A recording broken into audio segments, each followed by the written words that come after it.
Hello friends, जय श्री कृष्णा। आज हम देखेंगे चैप्टर नंबर 9, उसका नाम है हेरेडिटी। ठीक है, हिंदी में बोलते हैं आनुवांशिकता। तो क्वेश्चन भी हमारा यही है कि आनुवांशिकता क्या है या हेरेडिटी को डिफाइन कीजिए। तो क्या the transmission of character from generation to generation, मतलब कि क्या एक जनरेशन से दूसरी जनरेशन में ट्रांसफर होते हैं कैरेक्टर, उसको हम क्या बोलते हैं, हेरेडिटी। अगला क्वेश्चन हमारा क्या है, what is chromosome, write two functions. Chromosome क्या होते हैं, उसके 2 फंक्शंस लिखिए। आपको पता है हमारे अंदर सेल होती है बहुत सारी, सेल के अंदर क्या होता है, न्यूक्लियस होता है, और न्यूक्लियस के अंदर क्या होता है, डीएनए। डीएनए किससे मिलकर बना होता है, क्रोमोसोम से। ह्यूमंस में कितने क्रोमोसोम होते हैं, 23 पेयर, ठीक है, या 46 क्रोमोसोम होते हैं। तो क्रोमोसोम क्या होता है, उसकी परिभाषा या डेफिनेशन देख लेते हैं। थ्रेड लाइक स्ट्रक्चर मतलब एक धागे जैसी संरचना of nucleic acid, nucleic acid and protein की, मतलब कि प्रोटीन की और न्यूक्लिक एसिड की एक थ्रेड लाइक स्ट्रक्चर होती है जो कि कहाँ होती है, अपने न्यूक्लियस के अंदर। उसको क्या बोलते हैं हम, क्रोमोसोम। ठीक है, फंक्शन क्या होता है, they play an important role in heredity, मतलब कि हेरेडिटी में इनका इंपॉर्टेंट रोल होता है। ठीक है, अगला क्या है, new cell are produce by the replication of chromosome. Replication का मतलब क्या होता है, रेप्लिकेशन का मतलब होता है डीएनए से डीएनए का बनना। ठीक है, हमारे अंदर डीएनए है तो वही डीएनए से दूसरा डीएनए बनना क्या कहलाता है, रेप्लिकेशन।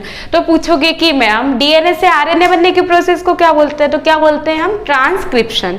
अब एक और क्वेश्चन पूछ सकते हो कि आरएनए से प्रोटीन बनने की प्रोसेस को क्या बोलते हैं, तो बोलते हैं ट्रांसलेशन। ठीक है, देख लीजिए, उसको बोलते हैं हम क्या, सेंट्रल डोग्मा। वैसे आपके लेवल का है नहीं, लेकिन देख लो क्या है, डीएनए से अलग है, डीएनए से एमआरएनए बनना और एमआरएनए से क्या बनना, प्रोटीन। ठीक है, ये पूरा क्या कहलाता है, सेंट्रल डोग्मा। ठीक है, इसको बोलते हैं हम ट्रांसक्रिप्शन।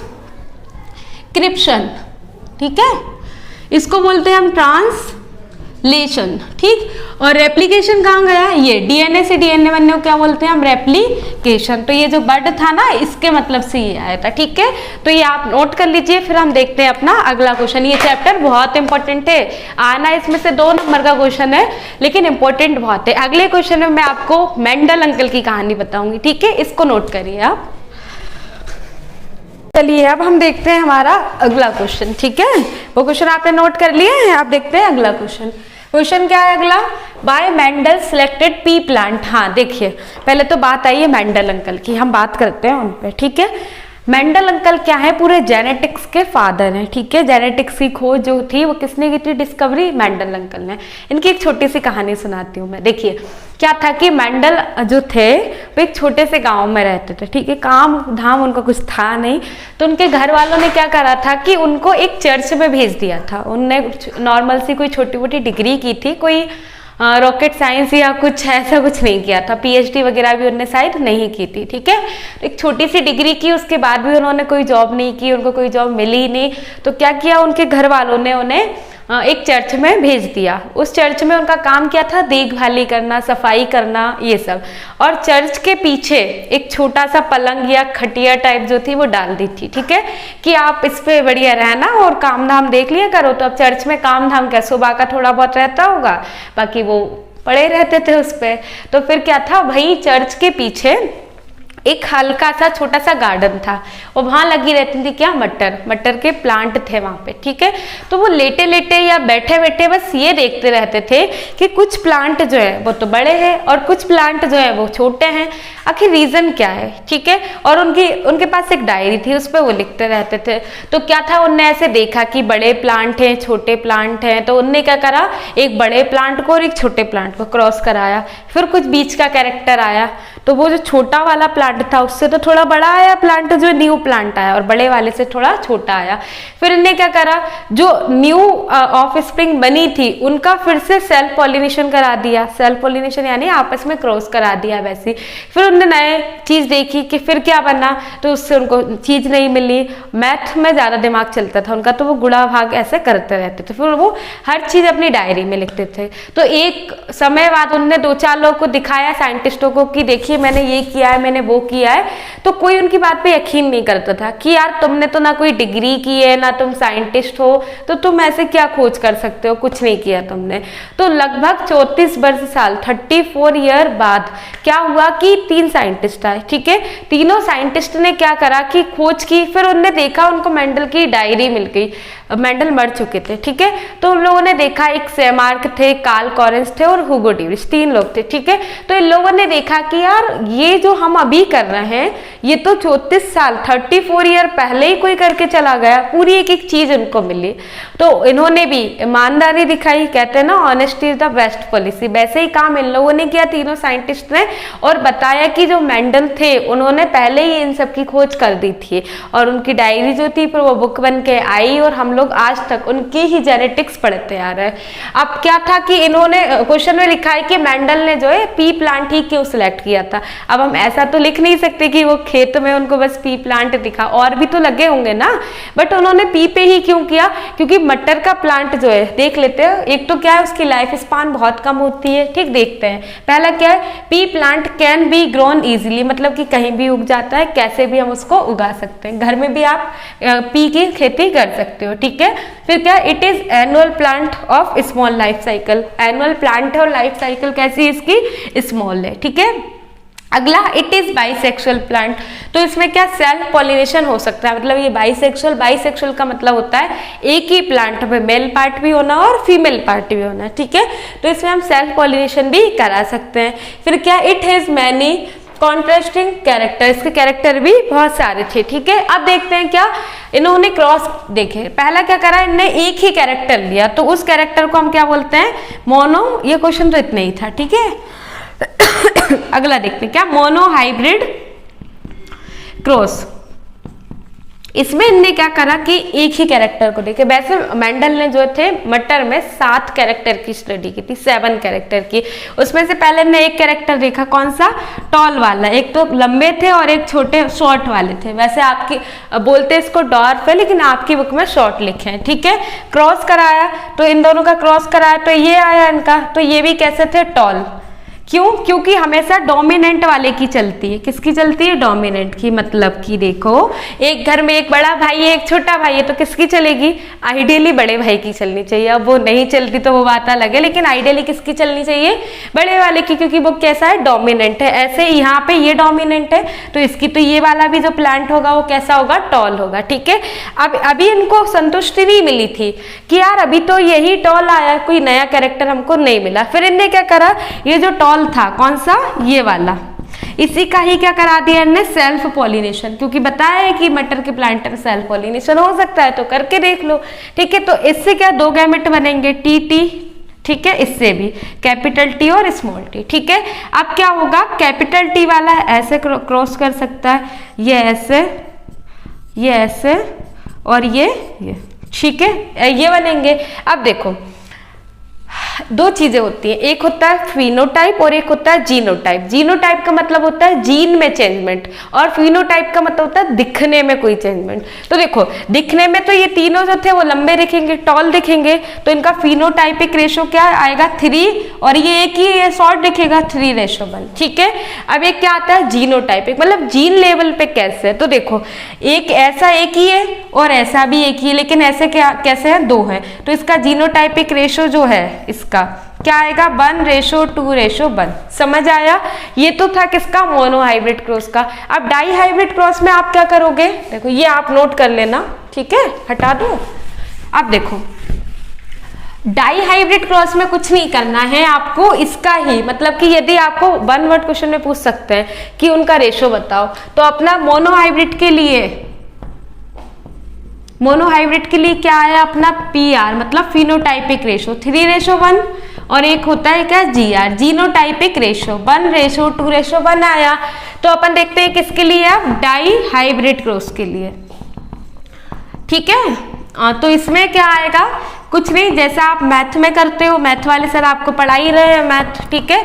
तो इसमें क्या करना है, 3:1 का एक बार और मल्टीप्लाई कर देना है, इसमें 1:1 का एक बार और मल्टीप्लाई कर देना है, तो आपका जो रिजल्ट निकल के आएगा, एक बार इसका कर देती हूँ मैं, 3 का 3 में तो 9 हो गया, 3 का 1 में तो 3 हो गया, फिर 1 का 3 में फिर 3 हो गया, फिर इसमें 1, ऐसे 9:3:3:1 जो है फिनोटाइपिक रेशो आता है। ठीक है, ये चीज देख लेना, बेसिक है, पता होना चाहिए। ठीक, अब एक चीज और मैं आपको बताती हूँ, एक आता है अपना क्या, टेस्ट क्रॉस। क्या आता है, टेस्ट क्रॉस। वैसे तो ये 12th के लिए है, बट बता देती हूँ। टेस्ट क्रॉस में क्या होता है, हम चेक करते हैं कि जो हमने जनरेशन ली है वो सही है कि गलत है। ठीक है, तो यहाँ तो हम कुछ भी ले लेते हैं, ये ले सकते हैं, ये ले सकते हैं, हम कुछ भी ले सकते हैं। ठीक है, लेकिन उसका क्रॉस जो है हमेशा ऑलवेज किससे कराते हैं, हम रेसेसिव से। किससे कराते हैं, रेसेसिव से। तो ये हमको पता होना चाहिए टेस्ट क्रॉस में। ठीक है, तो ये आप नोट कर लीजिए, फिर हम देखते हैं अगला क्वेश्चन। नोट क्या, देख लीजिए, हाँ, फिर देखते हैं अगला क्वेश्चन।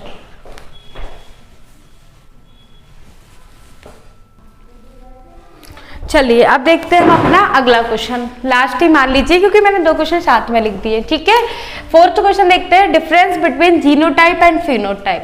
ठीक है, जीनोटाइप और फिनोटाइप में क्या डिफरेंस होता है। ठीक है, 2 नंबर का क्वेश्चन आना है, इसलिए मैंने दोनों डिफरेंस ही लिख पाए। ठीक है, अभी बताया मैंने, जीन में चेंजमेंट या जीन लेवल पे हम कोई चीज देखते हैं तो वो क्या होती है, जीनोटाइप।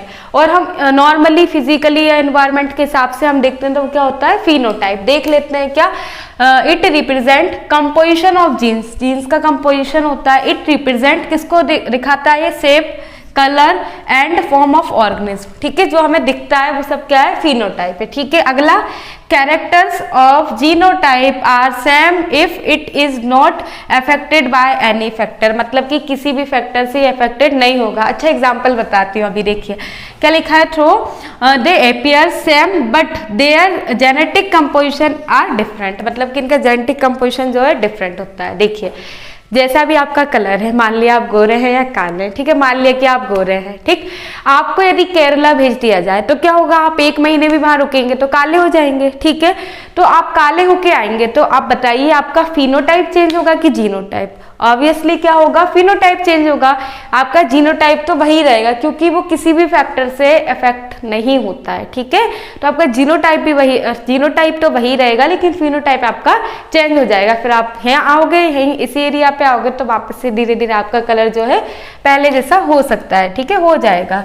तो ये सब क्या था, फिनोटाइप था। ठीक है, अब अगला क्वेश्चन क्या है, difference between homozygous and heterozygous. ठीक है, होमोजाइगस और हेट्रोजाइगस क्या होता है, जैसा कि नाम से ही दिख रहा है क्या, होमो। होमो यानी सेम चीज होना, हेट्रो यानी अलग अलग होना है, बस वही है इसमें। देख लो, in them one factor that it both pair allele of gene identical। कैसे होते हैं, आइडेंटिकल होते हैं। ये देखो टी एक एग्जाम्पल हो सकता है स्मॉल टी।